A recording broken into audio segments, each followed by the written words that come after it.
Na-bless po ba kayo? The people of God say, Amen. Mayroon pa? May isa pa. Napakasarap talaga umawi sa Panginoon. Isa pa yung special number. Inanyahan ko pa yung mag-special number. Pangalawang special number po. Dito po tayo.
Salamat sa Panginoon. And the people of God say, alam mo, nawa naman sa anong kalagayan natin ngayon, matuto tayong umawit sa Panginoon. Kaya tinatawagan ko po si Pastor para sa ating afternoon service. Pastor. Alam niyo po, isa sa pinakamaganda na pinapractice ng mga Kristiyano sa lupa ay yung pag-awit. Yun po ang trabaho niyo pagdating niyo sa langit. Wala naman tayo doon, hindi man kayo magsasaing doon, hindi man kayo magtatrabaho. Ang gagawin natin doon ay umawit. Okay? Ano man ang tono mo dyan, bariton, mataas ang pitch mo, mag-practice tayo dito kasi doon ang trabaho natin ay umawit. Tutuloy po natin ang verse 3. Nasa verse 3 na tayo ng Psalms 23. At for the sake na maalala natin ang buong chapter na 6 verses, tayo magsitayo at memorize. Huwag mabubukas sa Bible. Okay. Kaya niyo ba natin memorize? Nung panahon ng Gulf War doon sa Saudi Arabia, yung mga Pilipino doon, nasa ulado yan ng isang oras. Dahil habang sila po nagsasaulo, the Lord is my shepherd, nagliliparan yung mga Scud missiles. Kaya ang isip nila, Lord, baka ito na, na-recite nila po ito at nasa ulo. Sana naman po, nasa ulo natin kahit walang missile. Okay po ba yun? Okay, kahit mga ilang verse lang. Verse 1, Psalms 23, verse 1, go. The Lord is my shepherd, I shall not want. He to lie down in green pasture, He leadeth me beside the still waters. He restoreth my soul. That is verse 3. Verse 4, walk through the valley in the shadow of death, I will fear no evil, for thou art with me, thy rod and thy staff, they comfort me. Last, verse 6. Ay, 5 pala. In the presence of my enemies. And then, verse 6, surely goodness and mercy shall follow me all the days of my life, and I will in the house of the Lord forever. At doon po sa homiletics na class, ay nare-review ako, natutuwa ako. Yung mga kalimutan ko na alala ko ngayon. Ngayong hapon po ay nasa verse 3 tayo, He restored my soul. Paano ba tayo ibinabalik ng Diyos? Alam nyo, kung tayo man ay sakaling lumayo sa Diyos, wala tayong kakayahan bumalik para hanapin ang Diyos. Ang sabi ng Roma, walang naghahanap sa Diyos, walang mabuti, wala kahit isa pa. Paano tayo babalik? Ang may kakayahan lang magbalik sa atin, pabalik sa sinapupunan ng Diyos, sa pagsamba sa Diyos, sa pagpuri sa Diyos, walang iba, kundi ang banal na Espiritu na iniwan niya nung siya'y umakyat ng langit. Sabi niya, I will call another comforter na siyang titira sa ating buhay para pag tayo nagkakasala, huwag mong gagawin yan, nanonood ang Panginoon. Yun po ang ating comforter, ang ating consoler, at ang ating counselor, which is the Holy Spirit. Tayo po'y manalangin, dakilang Diyos, salamat po sa hapong ito. Salamat po sa patnubay sa bawat. Salamat po sa mga natutunan namin kaninang umaga pa hanggang ngayong hapon. Lord, magsisimula kami ng pakikibaka, pakikipaglaban sa araw-araw mula Lunes hanggang Sabado. Nakasama ka namin, Lord. Bigyan niyo kami ng kalakasan ng pananampalataya na lahat ng natutunan namin ngayong maghapon, may apply namin sa aming mabuhay na hindi kami katulad ng hari ng kaaway nila Abraham na nanunuhol, at kami ay isang matuwid na anak mo na hindi kami naniniwala sa mga suhol at sa mga masamang gawain, ay hindi namin ito ginagawa. Ay yung pag-aalok ng aming mga kaibigan para bumalik sa mga barkada, sa mga hindi magandang gawain sa harap mo, Panginoon. Ang mga pagsugal at mga paggagawa ng hindi mabuti sa harap mo ay nakakarumi sa iyong paningin. Lord, patawarin niyo po kami kung sakaling nagkaroon kami ng mga pagkakasalang ganito ng mga nakarang araw. Harinawa Panginoon ngayong hapon matutunan namin kung paano ang sumunod sa iyong sinasabi sa iyong Bible. Tulungan niyo po kami, Banal na Espiritu, kayo po mag-comfort, kayo mag-counsel sa amin sa pangalan ni Jesus. Amen. Thank you very much. Okay? So ngayong hapon sa muli ay nasa verse 3 na tayo. Pakilabas po ang verse 3. Okay, sabay-sabay natin sa wikang Tagalog para sa ating mga elementary at high school. Okay? Pwede po bang parang wala namang laman dyan sa loob. Advante na kayo. At tayo na may hapon kasi yung iba ay parang may kinatatakutan kayo dyan. Abante, magkakapatid tayo sa Panginoon. Di ba? Dito kayo. Para hindi kayo wasak-wasak dyan. Okay? So, dito kayo para malapit. Tingnan po ninyo ang verse 3 Umpisa na natin. Sabay-sabay basa. Go. Pinanunong balik niya ang aking kaluluwa. Inaakay niya ako sa mga landas na alang-alang sa kanyang pangalan. Unang niya papansin natin nung tayo po ay mga mahinang Kristyano pa, hindi pa natin laging binabasa ang Bible. Pag inalok tayo ng barkada natin, ng kumpare natin, padi, para na padi, may ano kita diba, may pinalipot na kita diba padi, di ba? Nadadala tayo kasi mahina pa tayo na para bang iniisip natin, di naman nanonood si pastor, wala naman yung mga kapatiran dito sa simbahan. Akala natin walang nanonood sa atin. Ang hindi alam ng karamihan na ang banal na Diyos nanonood dahil sa isang makapangyarihang Diyos, sa lahat ng dako nandoon siya, ang kanyang mga mata ay nanonood sa kanyang mga nagsasabing Panginoon. Okay? Nanonood ang Diyos sa lahat ng ating ginagawa. Ang sabi ng Biblia, ano man ang ginagawa mo, mabuti at masama, ang lahat ng iyan ay dapat ginagawa mo na nagbibigay kapurihan sa iyong Diyos na naglalang sa iyo. Di po ba? Halimbawa, ikaw ay isang naggagawa ng paso. Sino sa'yo nakapunta na sa TV? Yung gawaan ng paso dyan. Di ba? Walang kakayahan ang isang paso. Okay? Ito ba paso ba? Ito ba hindi? Diba paso? Kaya ito paso ito. Ito malaki ito. Ito. Diba? Paso yan eh. Ang isang ganyan na ginawa ng isang nagpapaso, nagpapalayok, wala siyang karapatan o kakayahan kung ano ang gusto ng gumawa sa kanya. Yan ang katotohanan, sabi ng Biblia. Kaya, minsan ang mga tao, na akala nila, bigla lang siyang lumitaw sa ibabaw ng lupa na walang naglalang sa kanya, mali ang kanyang pagkakaunawa. Walang sino mang tao na nabuhay na walang pahintulot ang Diyos. Tingnan niyo po maigi ang pagka-wording dito ng nagsulat na si Salmistang si David.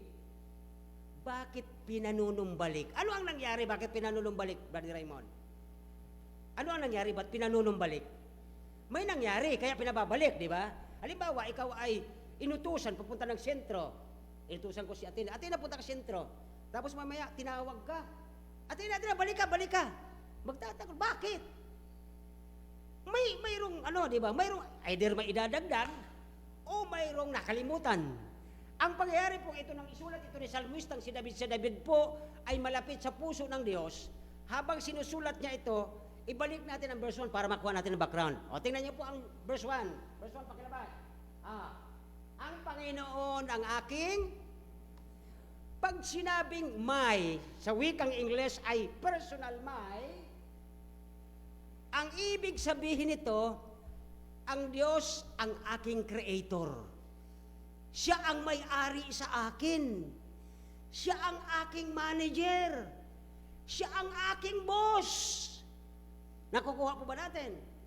Sapagkat ang Diyos ang ating pastor.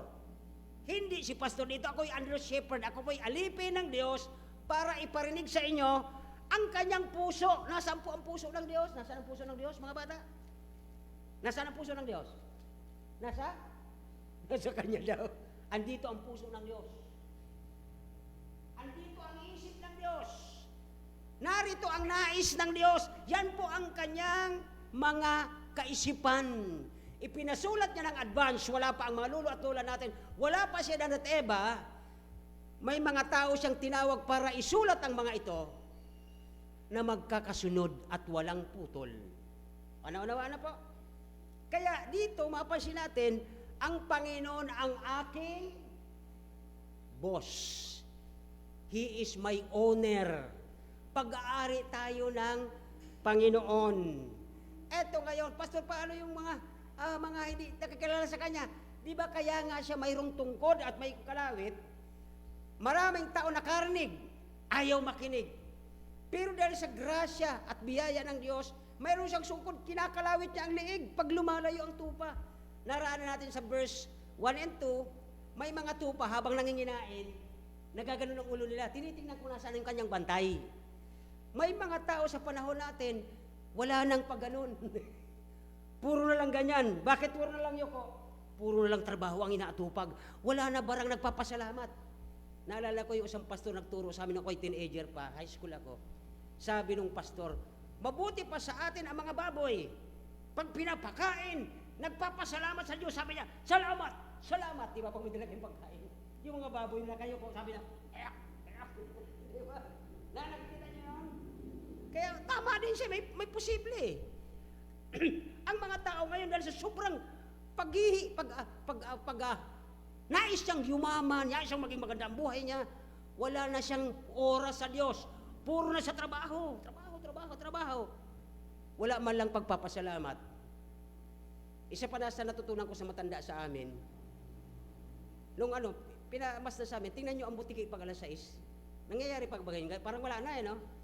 Pag alas 6 noon, ang butiki na baba, nahalik sa lupa. Bakit? Baka may lahat ng bantayan yung magsasabay. Ano yung sinasabi ni Pastor Bantayan ko? Lahat ng butiki. Nung araw, nakikita talaga namin yon, bababa yan eh. Halik sa lupa. Nagbibigay galang. Nagagalang sila sa naglalang. Alam nga naman, magbibigay galang sila sa tao, butiki yun eh. Pero kung bigyan natin ng kaisipan, sabi dito ng Biblia, ang Biblia nagsasabi, lahat ng nakikita ng iyong mga mata, nilikha ng makapangyarihang Diyos. Kasama tayo. Kaya ang sabi ni Salmistang si David, ang Panginoon ang aking pastor. Siya naglalang sa akin, siya ang may nais, siya ang tagbuot ng buhay ko.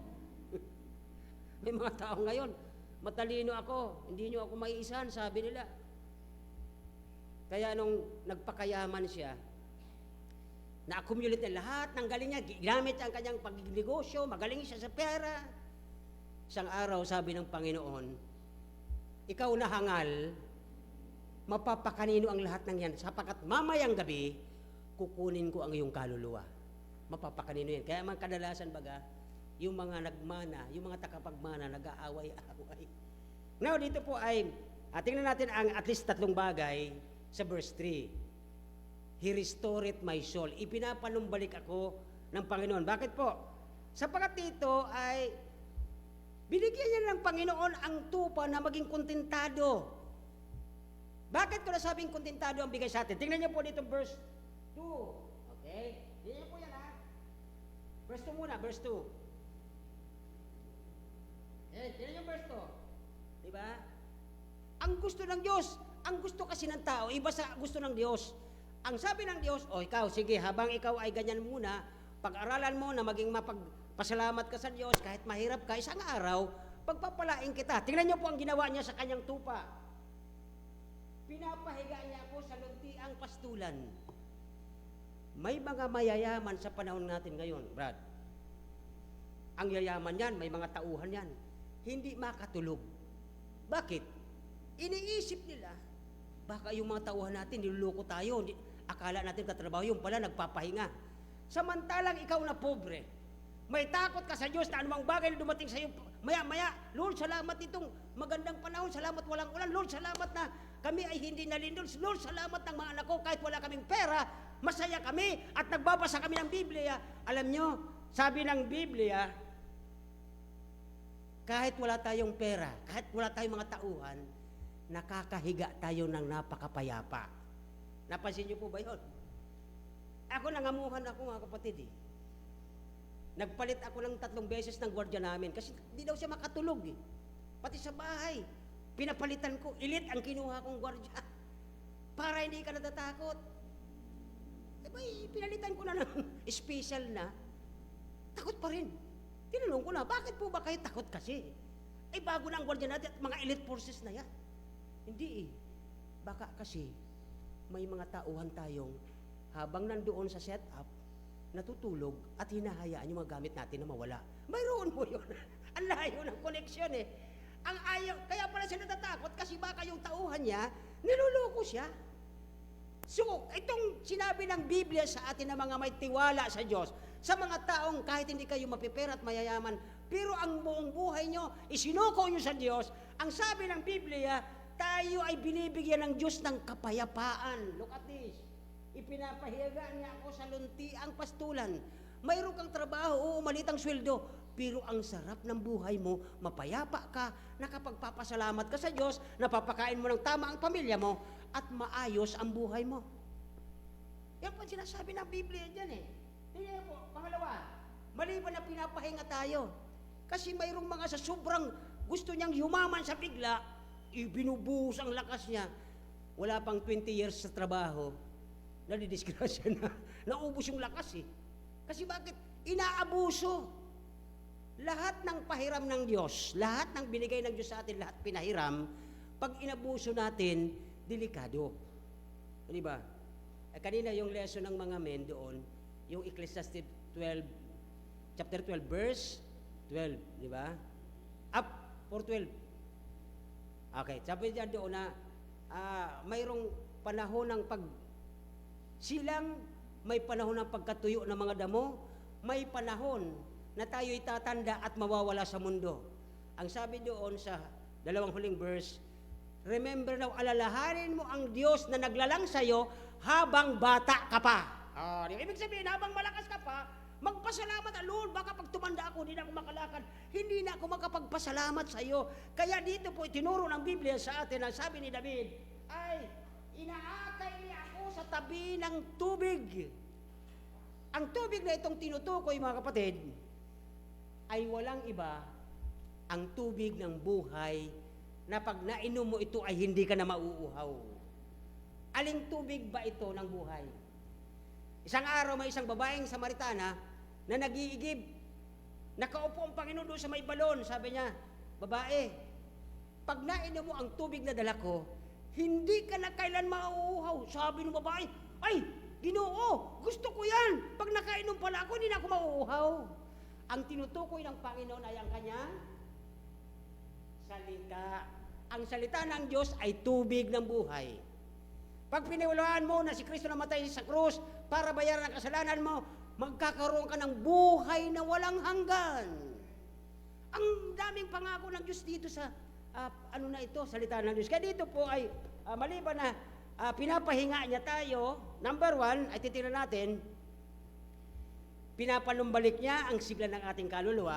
Ang sabi dito, okay, minsan si David, bilang malapit sa puso ng Diyos, kailangan niya ring ibalik ang kanyang puso at ang kanyang sigla sa Panginoon.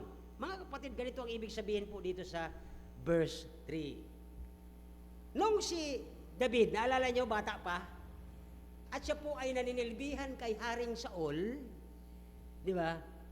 Siya po ay pastol ng ng tupa si David. Kaya alam ni David, kaya sinulat niya to, na sabi ni David, ako ay tupa ng Panginoon. Dahil sa mismo bantay ng tupa niya. Pag may kakain sa tupa niya, ng leon, kamay lang kaya niya, sabi ni David, nagapi ko ang leon na kumakain sa aking mga tupa ng dahil sa Panginoon, tinuturo niya ang Diyos, hindi ang kanyang sariling galing. May lumapit na lobo para kainin ang kanyang tupa, nilabanan ni David, kamay lang, natalo niya ang lobo. Kaya nung si Goliath, nagkaroon ng isang panahon, ang mga Pilisteo ay inaaway ang mga Israelite, at ang sabi ng Pilisteo ito, kayong mga kutong lupa, pag hindi kayo sumuko sa amin, uubusin ko kayo. At lalo na yung sinasabi niyong Diyos, hindi kayo tutulungan. Aba, nagalit doon si David. Sana ganito tayo mga Kristiyano. Pag narinig nyo na nilalait ang ating Panginoon, doon kayo aalsa. Sabi, hindi maganda ang sinasabi mo, sabi ni David. Goliath, hindi maganda ang sinasabi mo na ang Diyos namin, pababayaan kami, at pababayaan ka na lipulin kami. Diyan ka mali, sapagkat ang Diyos namin ay Diyos na makapangyarihan, na siya naglalang sa amin, siya may-ari sa amin, siya may gusto ng buhay namin, at wala kaming magagawa kung anong gusto niya sa amin. Alam niyo, sabi niya, Goliath, hinahamon kita sa pangalan ng Panginoon dahil kinukutsa mo ang Panginoon ko. Tingnan mo, mga higanti ka at ako'y kutong lupa, sabi mo. Kumuha siya ng bato na hindi basta doon lang siya naghanap. Mga kapatid, ng isang totoong Kristiyano, para ikaw ay maging matibay sa lahat ng argumento, dapat babad ka sa salita ng Diyos. Hindi ka matatalo dyan eh. Paano ka magiging babad dito? Aralin mo araw at gabi, basahin mo, unawain mo. Sapagkat walang sino mang peke na pastor ang makapaglilin lang sa'yo na sasabihin niya, ang Panginoon darating bukas. Walang nakakaalam yan. Sapagkat dito po, ang sabi dito sa verse 3, nung si David ay natalo itong si Goliath, isipin mo, ang maskara ng Pilisteyong ito, mata lang ang mayroong butas. Yung kanyang ilong may baybakal dyan, pag ganon, tapos butas sa mata, nakatakip lahat yan. Paano? Isipin mo, siya shooter ba si David? Para ganon, tapos tamaan yung butas na yun na bilog? Ganyang kalaki? Imposible yan kung hindi yun dahil sa ang Diyos ang naggiya ng bato. Hindi lakas ni David yon, kundi kapangyarihan ng Diyos ang pumatay sa kanyang kaaway na si Goliath. Kaya tayo mga Kristiyano, para magapi natin ang mga bagay na kinatatakutan natin. Kasi malalaki. Mga Goliath ang problema natin, di ba? Minsan wala kang pera. Anak mo magtutuition na, wala pang pera. Goliath ang ganting yan, kalaban yan eh. Saan ang pupuntahan natin? Ang Panginoon. Doon tayo aasa. Kaya dito po ay, nung natalo ni David si Goliath, sabi ng mga babae, natalo ni Maharing Saul ang 10,000.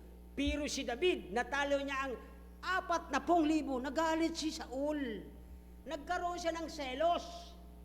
Pero nung pinagmamalaki si David, kutong lupa, lit-lit. Ako, hari na nga ako eh. Tapos, parang ang napatay ko, 10 lang. Tapos si David, 40,000. Nagalit si David, kaya sabi niya, patawag mo yung David na yan. David, masama ang isip ko, masama ang aking espiritu, tumugtog ka. Habang nagtutugtog si David, sabi nung tugtog niya, when my cup runneth over with joy. Nagalit na halo si Ginabilin baga, di ba? So dito ay mapansin natin na itong mga karakter o pag-uugali ng mga taong ito, nung nangyari ito kay David, kailangan niya ng restoration ng kanyang kaluluwa. Bakit? Kung ako man nagsiserve sa haring si Saul, ginagawa ko naman ang utos niya, di ba? Sabi niya, tumugtog ka, tumugtog naman siya, pero gusto siyang patayin. Nakukuha niyo po ang punto? Kaya doon kailangan ni David ng restoration ng kanyang kaluluwa sa Panginoon. Bakit po? Ay sumusunod na nga siya sa utos ng hari, gusto pa siyang patayin. Ano ba pong makita natin ditong isang example, okay? Sapagkat tama naman ang ginagawa ni David. Inutusan siya ng hari, tumutugtog siya. Pero dahil doon sa selos ng kanyang hari, nagagalit siya nang wala namang kalatoy-latoy dahil kay David, dahil lang sa selos, nagkaroon din si David ng ano bang klase itong pinagsisilbihan kong hari?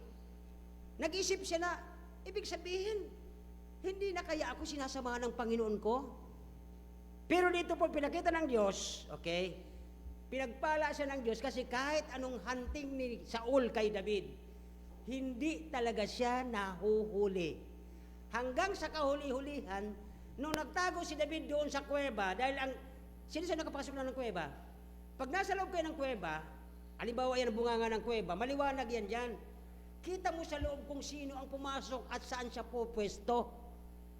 Nung natulog na yung haring Saul dahil sa paghahanap kay David at gustong patayin, alam niya kung nasaan. Nung tulog na yung hari, nilapitin ni David at hinawakan niya yung damit. Sabi nung kasama niya si Abner, Bus, di ba, gusto kang patayin yan. Patayin mo na, pagkakataon mo, saksakin mo na. Doon itinuro ni David sa kanyang kasama na kung ano ang nilagay ng Diyos dyan, huwag nating pakikialaman. Diyos ang may gusto niyan. Okay? Huwag tayong mangunguna. Kahit anong sama ng loob mo, sa taong yan, inilagay ng Diyos yan dyan, huwag kang magagalit. Sa mga natin, minsan sa mga kahit elected na official, nagagalit sila. Hindi ganyan ang sinabi ng Bible. Pinahintulutan ng Diyos na maupo yan, ipag-pray mo na lang yan, tama? Minsan ng mga tao nagre-rebelde. Nasaan ang pagsunod mo sa Diyos? Di ba? Nag-elect, nagbutuhan, nagbilangan. Pero ba't sila nagkakaroon ng mga ganito? Ibig sabihin, wala silang kakonte-kontentuhan. Kaya dito, ang totoong tupa ng Diyos, sabi ng verse 2, sabi niya doon, wala na akong hahanapin pa. Di ba? Kapag ikaw ay tupa ng Diyos, kahit mahirap ka lang, kahit konti ang sweldo mo, kahit wala kang hanap buhay, kontentado ka sa Diyos sapagkat alam mo, ang Diyos, mahal ka, iingatan ka, ilalagay ka sa magandang tulog. Isa sa dahilan, okay, para mabakground kayo, ang tupa, pag marami pala itong kuto, yung garapata, hindi pala yan mapakali, hindi yan makakatulog. Lalong-lalo pag ang tupa, pag gutom, hindi yan makakatulog basta-basta. Uneasy yan. Kasi gutom siya eh. Kaya ang isang totoong tupa ng Diyos, pag busog siya ng salita ng Diyos, ang sarap, ang limbing ng tulog. Ba? Subukan ninyo, pag kayo may problema, May problema kayo. Wala kang maisip na solusyon. No? Saan ako tatakbo? Wala akong kakilala. Paano na to? Kausapin mo ang Panginoon. Magbasa ka. Tuturo sa'yo ang mga nais ng Diyos. Mamaya, ang himbing na ng tulog mo. Kinabukasan, kung yan man ay tungkol sa finances, biglang may lalapit sa'yo. Gumagamit ang Diyos ng mga tao para tulungan ka. Okay? Hindi na sa lahat ng pagkakataon nangyayari. But, sometimes ay ganun po ang nangyayari dito. Kaya, dito po ay, una, sa ating titingnan tatlong bahagdan ng pag-uusap ngayong hapon, okay, ang si David na isang pastor lang tupa, siya na nagsabi, ano po, siya rin ay nagkakaroon ng kaisipan na para bang, Lord, matutulungan mo ba ako dito sa problema ko? Panginoon, makakalagpas ba ako rito? Kaya doon po ang pinakita sa ating isang example, okay? Siya po ay pinagpala ng Diyos, siya po ay kinainisan ni Haring Saul. Hindi ko alam ba't nainis itong si Saul, samantalang pasalamat siya. Alam niyo ba nung time, alam niyo ba yung time? Tatlong Maria. Alam niyo ba, noong time na si Goliath naghahambog, "Oy, kayo mga Israelita, dudurugin ko kayo sa aking espada at malaki ako. Hindi niyo ako kaya." Alam niyo yung hari, doon sa kanyang palasyo nanginginig. Sabi niya, "Anong gagawin ko? Ang liit ko kaysa doon sa kay Goliath." Kaya nung nalaman ni Haring Saul na si David ay gustong labanan si Goliath, ipinatawag si David. "Halika, pupunta si David dito sa opisina ko." Sabi nung hari, kinuha yung helmet. Ang helmet ni Haring Saul, ang laki. Si David maliit. Nung isinuot sa kanya, Brother Raymond, sabi niya, "Mahal na hari, ang bigat, hindi ako makakilos." Nakukuha niyo ba ang ibig sabihin? Hindi natin pwedeng pangunahan ang nais ng Diyos sa buhay natin. Di ba? Kaya minsan yung mga desisyon nating mali, lalo tayong napapahamak dahil hindi kalooban ng Diyos, ginagawa natin. So yun po ang nangyari dito, na nung pati yung espada niya, sabi, "O anak," sabi kay David, "David, matapang ka, bilib ako sa'yo, lalabanan mo yung higante. Ako nga, hari, di ko kaya yon. O sige, gamitin mo yung espada ko." Ang espada niya, ang laki. Sabi ni David, "Mahal na hari, hindi ko po mabuhat." Ang paraan, listen, ito po ang lesson. Ang paraan ng tao para masolusyonan ang problema natin, hindi paraan ng Diyos. Iba ang paraan ng Diyos sa pagsusolusyon sa problema natin. Hindi natin magagawa sa ating galing at talino. Kung may problema tayo, ilapit natin sa Diyos. Siya ang gagawa niyan. Hindi natin kaya yan. Kaya sabi ni David, "Mahal na hari, hindi na po ako makakilos. Ang laki ng helmet mo, ang laki ng espada mo." Ay yung sintolon, yung lagayan ng espada, Star Angel, di ba? Ang laki din yun, kay Haring Saul yun. Sa David, maliit. Sabi niya, "Mahal na hari, hindi na po ako makakilos." Nami-misinterpret tayo ng ating mga leader pag tayo ay gumagawa ng tama para sa Diyos. Yan po ang punto doon. Now, balikan na natin tong punto dito ni David. Inire-restore siya. Akala niya, dahil pinag-iinitan siya ni Saul, akala ni David, pinababayaan siya ng Diyos. Kaya ni-restore. Ibinalik ng Diyos ang kanyang tiwala ni David sa kanya. Ang kanyang, katulad nung di ba, yung baby kay Bathsheba namatay, kailangan ko manumbalik sa Panginoon. Kasi, nag-ano siya noon Gustong-gusto niya yung baby, pero namatay. Kaya lang, ginawa ni David para mabalik ang kanyang tiwala at ang pananampalataya sa Diyos, nagsuot siya ng sakong makati. Hindi siya kumakain, hindi siya umiinom. Kaya mga kapatid, ang ibig sabihin ng restoration, nabanggit ko kaninang umaga kasi ito, di ba? Ang tupa, ewan kung saan may nakita na kayo nito, ang tupa pala pag nahulog sa isang, kahit ganito lang kataas mula dyan hanggang sa kalahati, pag nahulog yan na nakatihaya, kahit anong sipa-sipa pala niyan, hindi pala yan nakakatayo basta-basta. Yung pala ang katotohanan sa tupa. Mabuti pa ang kambing, ang pagong nga, di ba? Ang pagong, di ba? Pinaglalaroan natin ang pagong, di ba? Ang pagong yung hunchback sa likod. Binabaliktad natin. Nakakaikot ang pagong. Pag sipa niyang ganyan, madali siya nakakataob ang pagong. Sino nakakita ng pagong? Baka pagong ng pagong, hindi nyo alam. Ano ang pagong? Sipong pagong. Ano ang pagong? Kikita niyo pagong, di ba? Ang pagong, paano ang likod yan, pabilog, pag tinihaya mo yan, isang sipa niyan, nakakataob yan. Pero ang tupa pala, ang ship, kahit anong gawin niya, kahit gumano siya, hindi pala basta-basta ito nakakatayo, not unless ang kanyang pastor, kukunin siya at itatayo. Ganun po ang kalagayan ng mga tupa. Napakadali nilang mahulog sa mga maliliit na bagay. Naunawa na po? So kailangan niya ng restoration. Kailangan niyang maibalik. Nahulog siya. Nung inaaway siya ni Haring Saul, ano pa po, nung si Absalom, di ba yung anak niya? Haring David, tapos yung anak niya, gustong agawin yung kanyang kaharian, hinahabol siya ni Absalom. Sabi ni David, anong klaseng anak ito? Kailangan niyang ma-restore ang kanyang tiwala. Ang ginawa ng Diyos, sa paghahabol ni Absalom sa kanyang ama para agawan ng pwesto pagiging hari, dahil mahaba ang buhok niya, kaya yung mga young men, huwag kayong magpapahaba ng buhok. Habang nakasakay sa kabayo, at hinahabol si Haring David, nasabit siya sa sangsanga, at doon siya namatay. Ang sabi ng iba, nag-explain, pero hindi ko gaanong, yung dahil sa haba ng buhok, nung masabit, dito daw naisabit yung buhok, kaya daw namatay agad. Ang sa tingin ko naman, dahil walang nakatulong sa kanya ng madalian, dahil matagal siyang nakabitin, doon siya namatay. Una, na-dehydrate, di ba? Sa tagal na nakabitin. Kasi kung ito ang nasabit, maliban kung ito ang sumabit sa sanga, patay talaga siya. Ang sabi sa Bible, ang sumabit ay ang buhok. Okay? Basta namatay siya. Kasi bakit? Gusto ng Diyos ipanumbalik ang espiritu ni David na si Panginoon ang kanyang pastor. Ang Panginoon ang tutulong sa kanya sa oras ng kagipitan. Naunawa na po ba natin? Parang inaantok na kayo dito sa kwentong ito. Number 2, okay.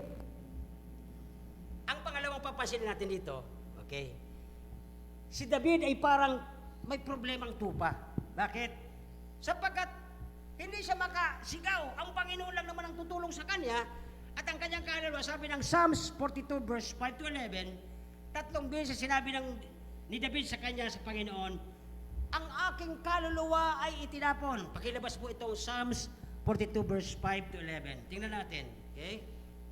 Psalms 42, 5 to 11. Yan. Kani verse 5. Okay? Bakit ka nalulumo? Ang ibig sabihin sa wikang English ay cast down. Okay? Ang word na cast down, nangihina o nalulumo. Yan, di ba? Una, o kalulumo, bakit ka nagbabagabag ulog ko? Umasa ka sa Diyos. Huwag kang umasa sa galing mo. Kahit anong galing mo, kahit pumunta ka pa sa presidente natin, hindi ka naman papasin. Bakit?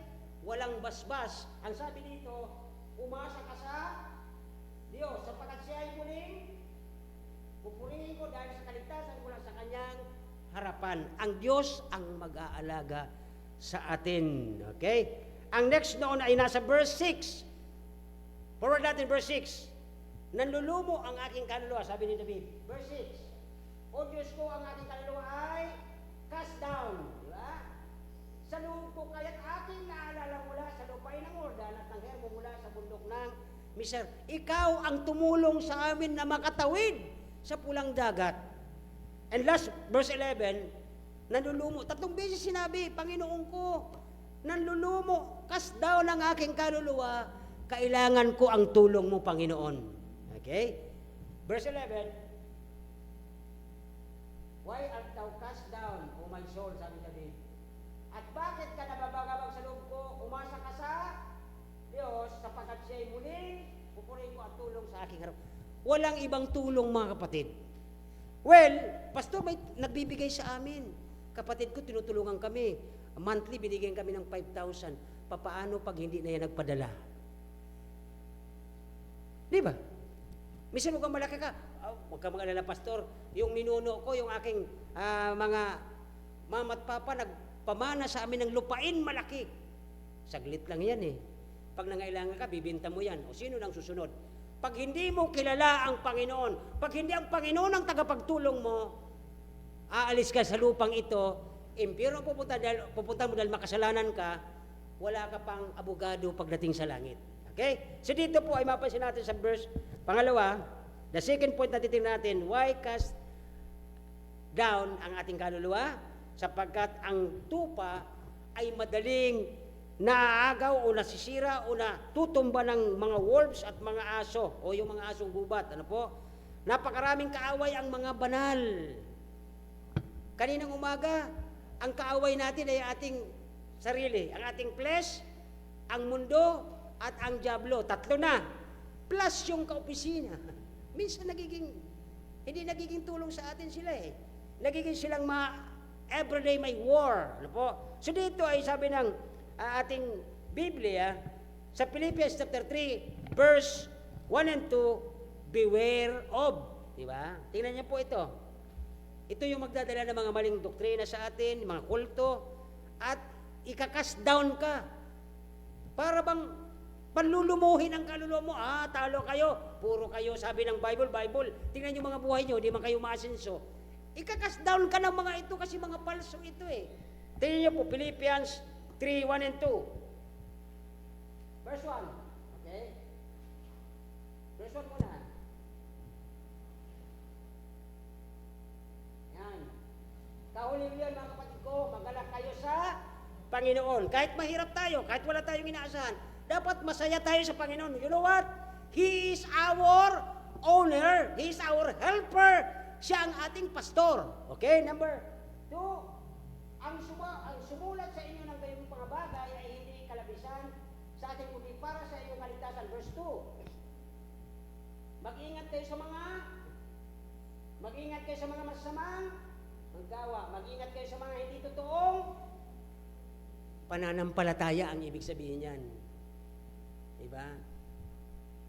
Yun ang original niyan. So, dito po ay, ang ibig sabihin, madali ang mga santo, ang mga banal ng Diyos, madaling ginugupo, pinanlulumo, pinangihina ng mga kaaway dyan. Kasi sasabihin nila, magmamalaki pa kayo, tingnan nyo ang building nyo, alit-liit. Samantalang kami, ang lalaki ng mga building namin, ang yayaman ng mga member namin. Mga kapatid, huwag kayo dyan matatakot. Sapagkat panlulumuhin kayo, panghihinain kayo ng mga taong ganito sapagkat hindi nila alam kung sino ang kanilang shepherd.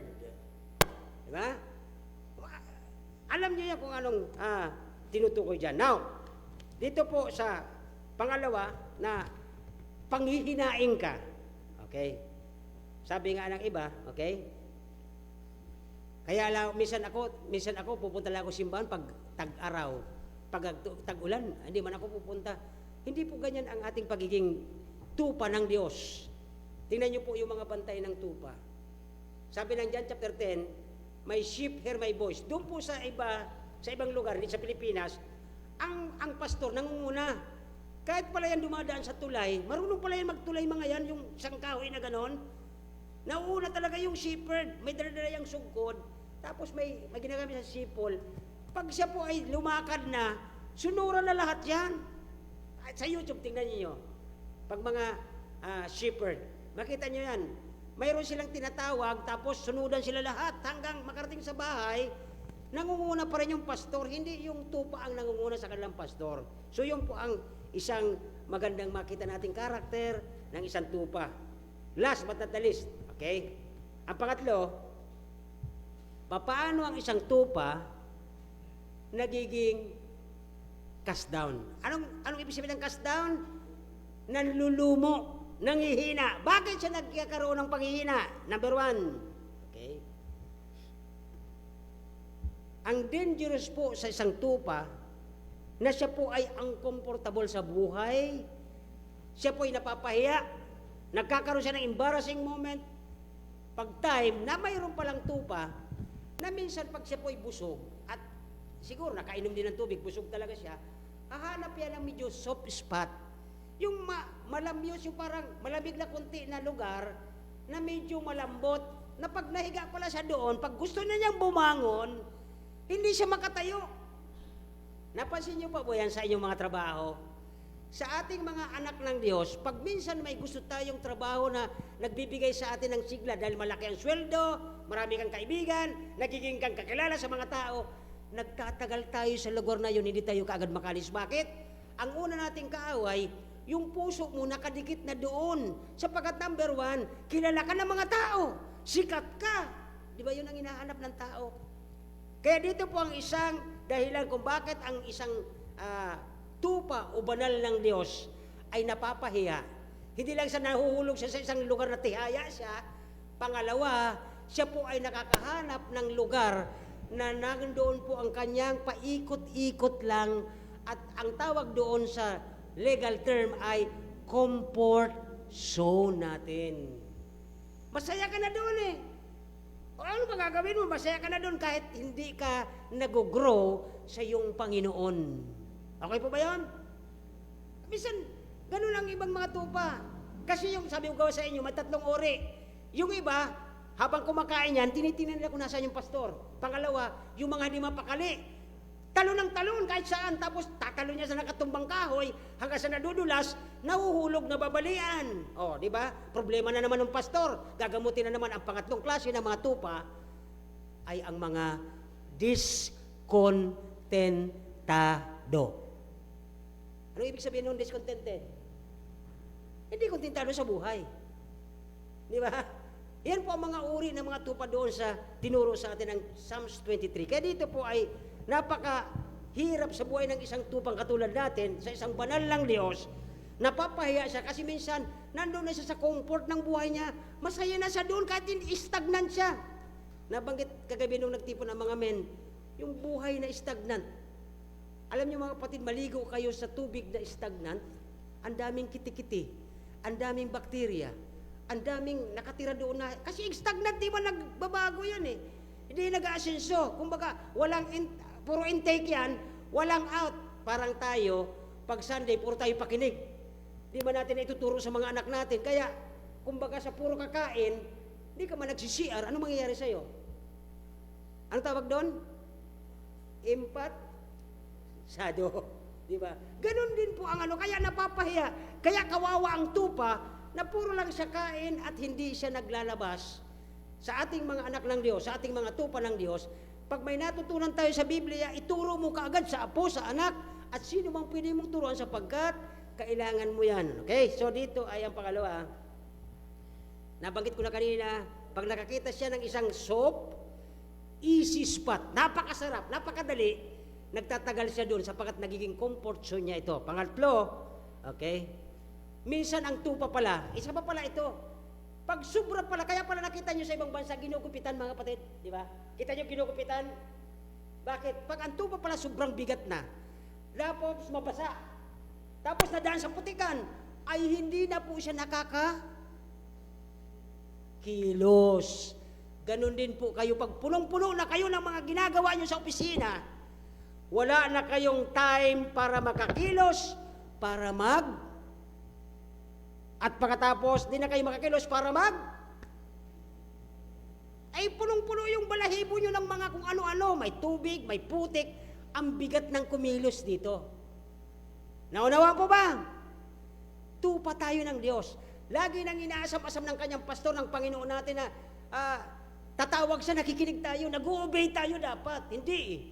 Dahil sa punong-puno na ng buhay mo ng bigat, yung iyong balahibo ay punong-puno ng tubig, putik at lahat, hindi ka na ngayon makakilos ayon sa sinasabi ng ating shepherd. Amen? Ay, salamat, inaantok na kayo. O, tapusin ko na. Okay. Napuno siya ng kung ano-anong nakadikit sa kanyang katawan. Dagdagan nyo pa. Eto minsan may nakakatawa ito eh. May mga Kristiyano, matatagal ng Kristiyano, may time siya mag-jogging. May time siya mag-physical fitness. Walang time magbasa, mag-pray. Oh, ayan na naman kayo. Di ba? Totoo naman eh. Ang galing-galing mo pagdating sa pagandahan ng katawan.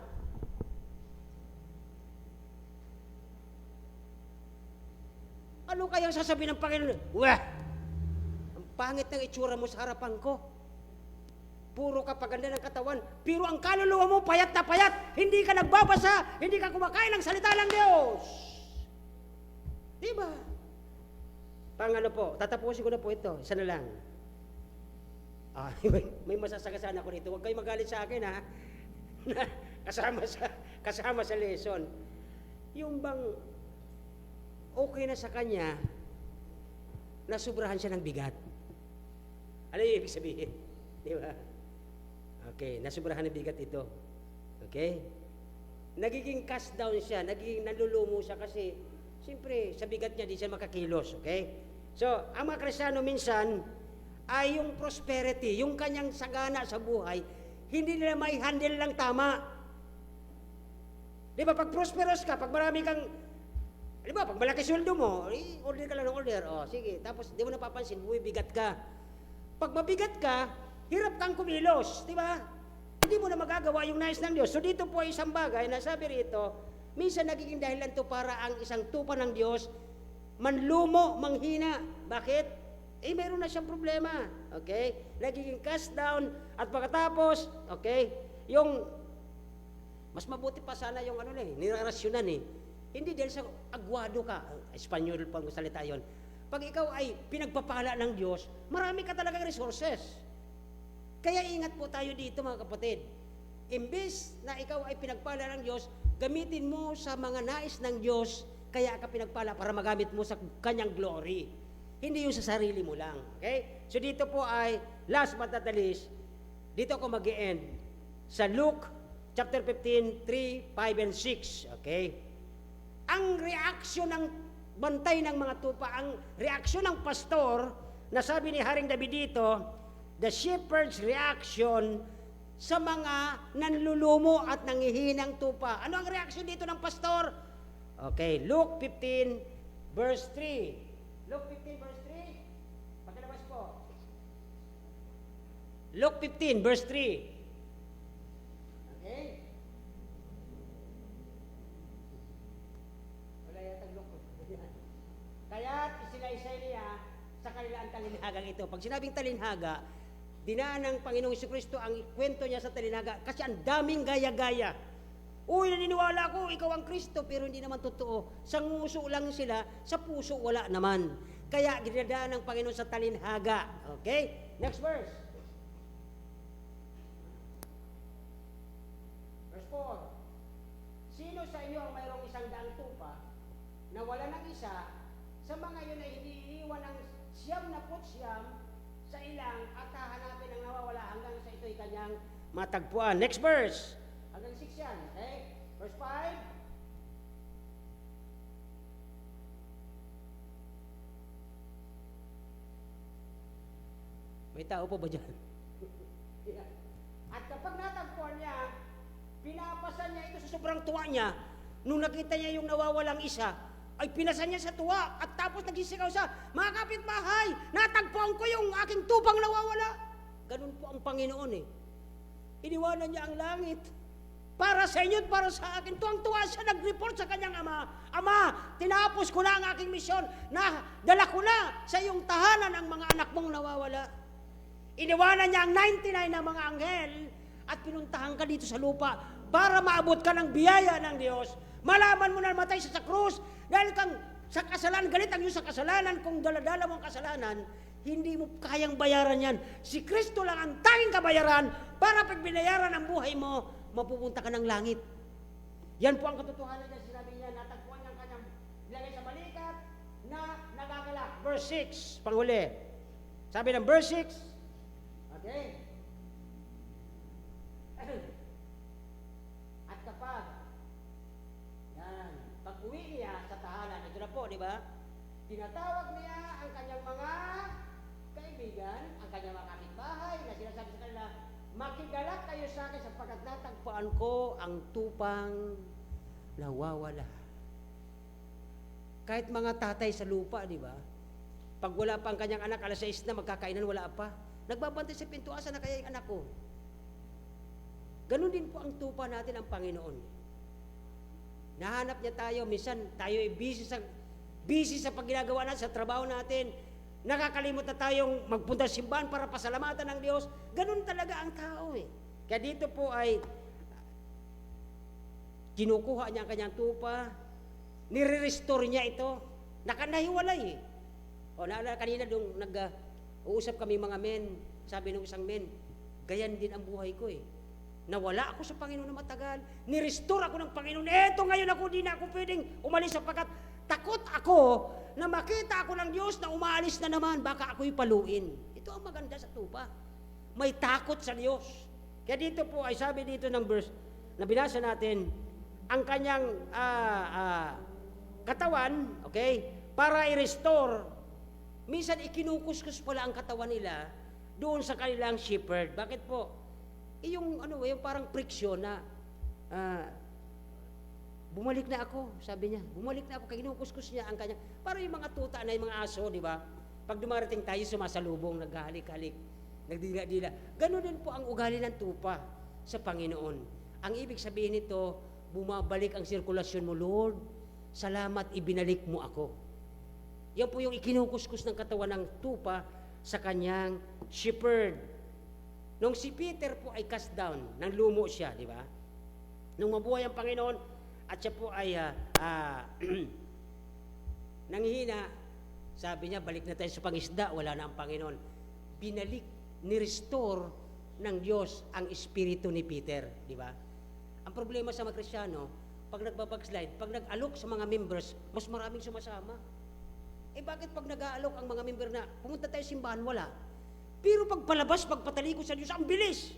Sabi ni Peter, mangingisda na ulit ako, wala na ang Panginoon. Sabi naman ng iba, sama na kami, Peter. Ganun na ang sitwasyon ng mga tupa eh. Madali silang hilain palabas, ang hirap pabalik sa Panginoon. Kaya ang tanging talagang magbabalik sa atin ay walang iba, kundi ang Panginoon sa buhay natin. He restored our soul. Kayo po ba ay nanlulumo ngayong hapon? Kayo ba'y nangihina? Panginoon, paano ako sa sunod na taon? Ang anak ko, nag-aaral ganito. Hindi kayo dapat manghina. Nandiyan ang ating pastor, ang Panginoon. Alam niya ang ating kailangan. Bago pa tayo humingi sa Panginoon ng ating panalangin, alam na ng ating magulang, ang ating ama, ang ating mga pangangailangan. Ang kinakailangan lang ng Diyos natin, lalapit ka, irarab mo ang katawan mo sa parang tupa. Ang ibig sabihin, lapit ka sa pagluhod, manalangin ka, Panginoon, salamat na hindi mo ako inilalayo sa ang puso ko sa iyo. Lord, ang dami kong problema, ang daming kong higanting problema, pero alam ko, ikaw ang tutulong. Kaya yung mga cast down, yung mga nalulumo ngayon, ano ang kinatatakutan nyo? Ano ang pinanghihinaan ninyo? Ang Panginoon ang aking pastor. He restore. Pinanunumbalik niya kung ano ang nawala sa iyo. Tayo po'y magsitayo, tayo magtatapos. Naniniwala po ba kayo dito na kung ang Panginoon yung pastor, panunumbalikin ang dati mong sigla? Amen. Tayo po'y magsitayo, tayo mag-close. Nagilang Diyos, salamat po sa hapong ito. Napakaganda na ikaw ang aming pastor. At kami dito, Panginoon, ano man ang aming kinatatakutan, ano man ang aming pinalulumo, ano man ang aming pinanghihina, alam namin, ikaw ang dapat naming lapitan, alam mo ang nabubuti at nakakabuti sa amin, at alam mo ang mga taong gagamitin mo para sa amin. Salamat po na ikaw ang aming pastor, at di na kami mangangailangan pa. Hindi na kami maghahanap pa. Kumpleto kami, pinahihiga mo kami sa magandang higaan, at binibigyan mo kami ng magandang provision, binibigyan mo kami ng magandang protection, at mayroon kang pangako sa amin na hindi mo kami papabayaan ni iiwanan man. Salamat po, Panginoon, bilang aming pastor. Ikaw ang aming may-ari, ikaw ang naglalang sa amin, ikaw ang aming boss, ikaw ang dapat namin susundin, at babasahin namin ang iyong salita sa pangalan ni Jesus. Amen and amen.